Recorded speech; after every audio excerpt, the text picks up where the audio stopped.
ஏன் கணவன் மனைவியோடைய உறவு வந்து சீக்கிரமா கசக்குது? அப்படி கசக்கிறதுக்கு உண்டான காரணம் என்ன? அப்போ இந்த கணவன் மனைவிக்குள்ளார இருக்கிற என்ன விதமான கர்மா இத ஆப்பரேட் பண்ணுது? இதுலருந்து எப்படி வெளிய வர்றது? அப்படின்றத நான் உங்களுக்கு தெளிவா விளக்குறேன். அதாவது பார்த்தீங்க அப்படின்னா, இந்த வினைகளினுடைய சுழற்சியில தான் இந்த திருமணம் அப்படின்ற ஒரு முக்கியமான ஒரு விஷயம். இந்த திருமணம் அப்படின்னு ஒண்ணு இல்லன்னா, எந்த ஒரு சிருஷ்டியும் கிடையாது. அதாவது எந்த ஒரு படைப்புமே இங்க கிடையாது. நீங்க வந்திருக்க மாட்டீங்க, நான் வந்திருக்க மாட்டேன், யாருமே இங்க வந்திருக்க மாட்டாங்க. அப்புறம் எதுக்குடா இந்த வாழ்க்கை? வந்து மாட்டிக்கிட்டேன், கல்யாணம் பண்ணி வச்சுட்டாங்க. இதுல வந்து மாட்டிக்கிட்டேன், இதுலேருந்து எப்படி விடுபடுறதுன்னும் தெரியாம, இதுலயே மாட்டி சிக்கி சின்னா பின்னமாகி, என்னுடைய தேவைகள நான் பூர்த்தி பண்ணிக்கிறேனோ இல்லையோ, ஆனா எதிர்ல இருக்கிறவங்களோட தேவை கண்டாயமா நம்ம பண்ணியே ஆகணும் அப்படின்ற ஒரு வலியும், ஒரு வேதனையும் நீங்க அனுபவப்படுறது நல்லா என்னால உணர முடியுது. ஸோ என்னன்னா, உலக வாழ்க்கைய பொறுத்த வரைக்குமே, இந்த அக்கம் பக்கத்து வீட்டுக்காரன் வந்து கேட்டுட்டா, "எப்போ உங்க பையனுக்கு கல்யாணம்?" அப்படின்னா போதும். உடனே அது உங்களுக்கு ஒரு அவமானமாவும், அது ஒரு அசிங்கமாவும் எடுத்துக்கிட்டு அதில போய் மாட்டிக்கிறீங்க இல்லையா? கரெக்ட்டா பாருங்க. நீங்க உங்களுக்கு தேவைன்னு கல்யாணம் பண்ணிக்கிட்டீங்களா? இல்ல அக்கம் பக்கத்தில இருக்கிற வீட்டுக்காரன், "எப்போ உங்க பையனுக்கு கல்யாணம்? எப்போ உங்க பொண்ணுக்கு கல்யாணம்?" அப்படின்னு உங்க அம்மா, அப்பாவ கேட்கும்போது, அவங்க அத அசிங்கமாவும், அவமானமாவும் எடுத்துக்கிட்டு உடனே புடிச்சு இந்த பாதாளத்தில தள்ளி விட்டுறது. அவன் செட்டில் ஆனானா இல்லையா? அவனுடைய வாழ்க்கையினுடைய அச்சீவ்மென்ட் என்ன? அவங்களுடைய கோல் என்ன? அவங்க ஐஏஎஸ் படிக்கணுமா? அவங்க டாக்டர் ஆகணுமா? அவங்க என்னவாகணும்? என்னவோ ஆக வேணாம்.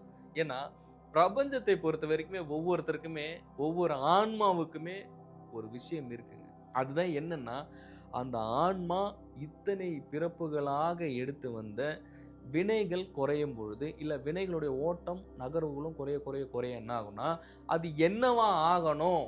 அப்படிங்கிற ஒரு விஷயம் அப்படின்றது இங்க இருக்கு. இதுக்கு பெயர் என்னன்னா, ஜீவ சரிகம் அப்படிங்கிற ஒரு பெயர் இருக்கு. இது பேர். இந்த ஜீவ சரிகம் அப்படின்னா என்னன்னா, அந்த ஆன்மா இங்க என்ன செய்ய வந்திருக்கோ, அதனுடைய பிறவினுடைய பலன் என்ன? அந்த பிறப்பினுடைய நோக்கம் என்ன? அப்படின்றத அறிஞ்சு, அது இங்க என்ன செய்யணுமோ, அத அழகா அது செஞ்சுட்டு, அது பாட்டுக்கு வாழ்க்கையில முன்னேறி அடுத்தடுத்த ஸ்டெப்ப நோக்கி போயிட்டே இருக்கும். ஆனா, இங்க பண்ற தப்பு என்னன்னா, புடிச்சு அத நீ வாழ்க்கையில முன்னேறவும் வேணாம், நீ எதுவுமே பண்ண வேணாம்ப்பா. என்ன அக்கம் பக்கத்துல இருக்கிறவங்க உனக்கு எப்ப கல்யாணம், எப்ப கல்யாணம்னு கேட்டே எனக்கு ஒரு அசிங்கமா இருக்கு. எனக்கு ஒரு அவமானமா இருக்குன்னு புடிச்சு உன்ன தள்ளி விட்டுட்டு, உன் வாழ்க்கையில உன்னுடைய இலக்க நோக்கியும் அடைய முடியாம, உன் வாழ்க்கையில உன்னுடைய லட்சியத்தையும் அடைய முடியாம, ஒவ்வொரு நாளும், ஒவ்வொரு கணமும் அது சித்திரவதையா ஒவ்வொருத்தருக்கும் இருக்கும். ஏன்னா, இந்த இல்லற வாழ்க்கை, இந்த கல்யாணம் பண்றதே எதுக்கு அப்டின்னா, காமம், இந்த தாம்பத்தியம் அப்படின்ற ஒரே ஒரு விஷயத்துக்காண்டி மட்டும் தான். ஏன்னா, இப்போ ஒருத்தர் இருக்காங்கன்னா, அதே மாரி இன்னொருத்தர் இருப்பாங்களா அப்படின்னா, அப்படியெல்லாம் எந்த ஒரு உயிரும், எந்த ஒரு ஆன்மாவும் இருக்காது. ஏன்னா, ஒவ்வொன்னுத்துக்குமே இங்க தனித்துவம் இருக்கு. ஒவ்வொன்னுத்துக்குமே இந்த யூனிக்னஸ்ன்னு இருக்கு. இதான் வள்ளலார் சொல்றாரு. தனித்திரு, பசித்திரு, விழித்திரு அப்படின்றது இந்த 3 விஷயங்கள் ஏன் சொல்றாங்கன்னா, இந்த மாதிரி ஒரு சில ஏஜ்ல பார்த்தீங்கன்னா, நீங்க கரெக்ட்டா உங்களுடைய 24 வயசுலயோ, இல்ல 25 இன்னைக்கெல்லாம் ஜெனரேஷன் மாறி போச்சு. அப்பனா கூட கொஞ்சம் பரவால்ல. 90ஸ்ல பொறந்தவங்களுக்கெல்லாம் ஒரு 91, 92 இந்த 94 இதுல பொறந்தவங்கலாம் பார்த்தீங்க அப்டின்னா, மேரேஜ்ன்றது ஒரு 24, 25ல பண்ணாங்கன்னா, இப்ப இருக்கிற காலகட்டம் ரொம்ப வேகமா இருக்கு. எனக்கு லட்சியமும் கிடையாது. எனக்கு ஒரு வாழ்க்கையில இலக்கும் கிடையாது.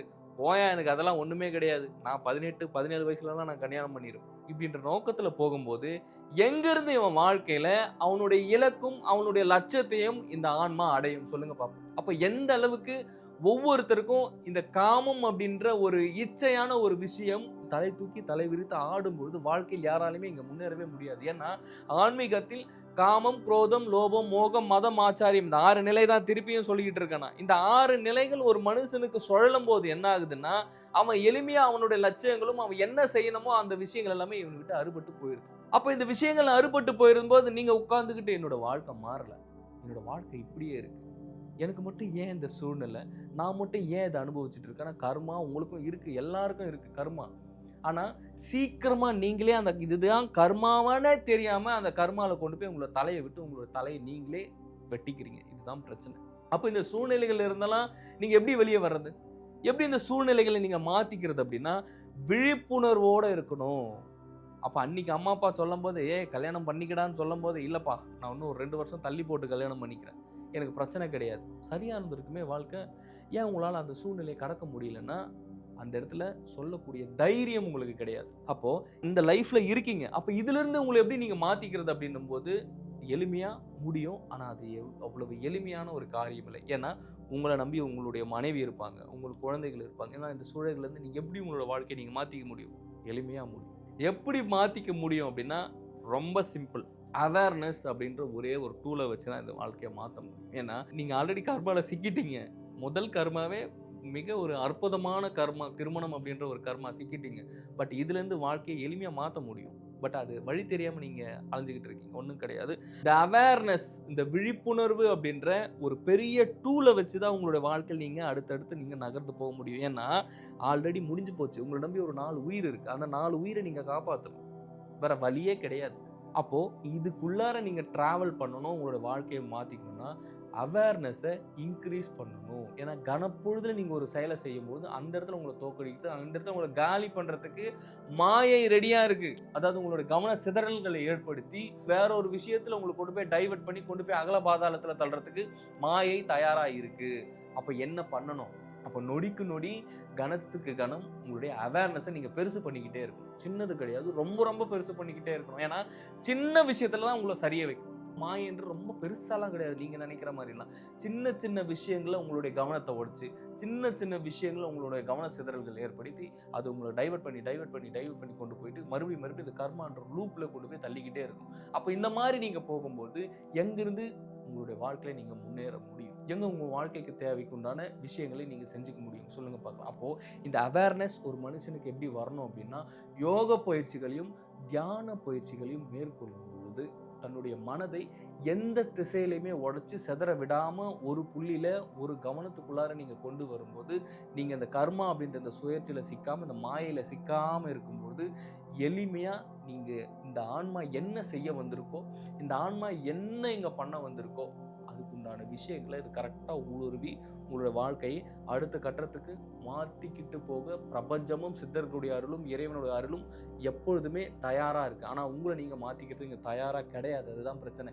யாருமே சொல்லாத, எந்த யோகியரும் எந்த ஞானியரும் சொல்லாத ஒரு பெரும் ரகசியத்தை தான் நான் இப்போ உங்ககிட்ட சொல்லிக்கிட்டு இருக்கேன். ஏன்னா இவ்வளோ விஷயங்கள் இருக்குது. அப்போ அவேர்னஸாக இருக்க என்ன ஆகும்னா, உங்களுடைய மனதை கடந்த ஒரு பேராற்றல், ஒரு பெரும் சக்தி உங்களுக்குள்ளார இருந்து வெளியே வர ஆரம்பிக்கும். அந்த ஆற்றல் வெளிப்படும் பொழுது இந்த வினைகள் எல்லாமே உங்களை விட்டு விலகி அப்படி இருக்கும்போது உங்களுக்கு தேவைக்குண்டான விஷயங்களும் இந்த வாழ்க்கையில் நீங்கள் அடையக்கூடிய இலக்கு, லட்சியங்கள் இது எல்லாமே உங்களை வந்து சேரும்.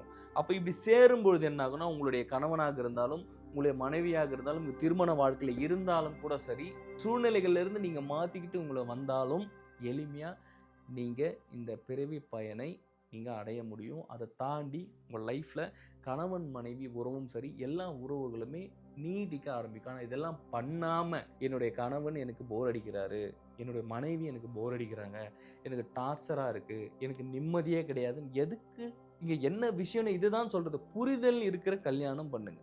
புரிதல் இல்லாமல் தயவு செஞ்சு கல்யாணம் பண்ணாதீங்க.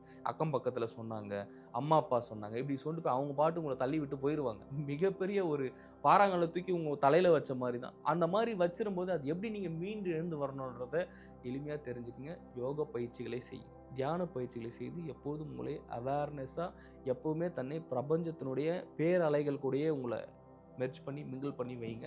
இந்த விஷயங்கள்லேருந்து நீங்கள் எளிமையாக வர முடியும். இந்த காணொலி உங்களுக்கு நிச்சயமாக பயன்படும் என்று நான் நினைக்கிறேன். மீண்டும் அடுத்த காணொலியில் சந்திக்கலாம். குரு கடாட்சம்.